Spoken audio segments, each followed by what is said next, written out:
Hey everybody, Saul here out of the sanctuary. It's a nice, cool, beautiful day. Just wanted to touch on a subject that sometimes kind of gets to me a little bit. I was listening to a podcast, one of all of ours favorite Sasquatch podcasts, I'm sure.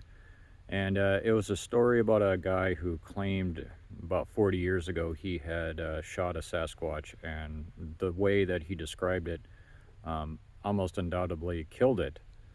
And this is one of those areas in the world of Sasquatch that, most things I think I think we can come up with explanations for as far as the mystery of Sasquatch, uh, including where are the bodies usually, because how often do we run across bear carcasses, that sort of thing. Um, but when you have these stories about them being shot, it makes it a little bit more difficult for me to believe that they've made it somewhere way far out into the wilderness where they're going to easily decompose before we discover them. And I've heard these stories on podcasts before over the years, and let's just do some pretend to math. Let's say um, maybe there's 5 or 10 of them that I've heard on a podcast or in a report where somebody says that they shot and probably killed a Sasquatch. Let's say that represents 10% of the times it's happened in the last, how many ever years. Um, so, if it's 5 to 10, maybe it's 50 to 100 times a human has shot a Sasquatch, and we don't have a body to show for it. Now, there's several different things that could have happened. Let's go through the list real quick.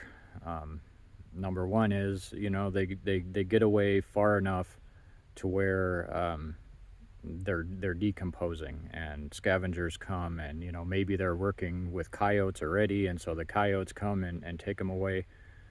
I suppose that's one possibility, although in some of these stories I've heard, um, purportedly the Sasquatch is shot kind of out in the open. The guy blew its head off or whatever, and the next day it's mysteriously gone. And so from there, people usually go into speculation. Well, these things move in small groups. Therefore, if one gets shot, they're hauled away by other members of the group. And then from there, well, what's the next step? If the other Sasquatch come and grab it, what happens to the body? Are they cannibals? Do they bury it? Do they do some sort of sky burial out in the deep wilderness? We have no idea. Um, so that would be, the first two: natural decomposition, hauled away by other members of their species. And then, there's a third possibility, I guess, in modern times, the speculation that the Department of the Interior has a secret program that tries to cover up, any real evidence of Sasquatch. Um, I'm not going to get too deep into that now and my feelings about that. That's probably a whole video. But we have to put that on the table as one possibility. And then the other possibility, which is the one that I honestly find the most disturbing, is something that I touched on several months ago in a Halloween video. If these things, if there's any truth to the woo factor at all, um, which again, if you watch my videos, if you're a member of our Patreon, you see how heavily slanted towards skepticism and science I am. But again, I'm not arrogant enough to completely discount all of that. I'm certainly not going to say that everybody that has these experiences is crazy or lying. I'm definitely not going to go there.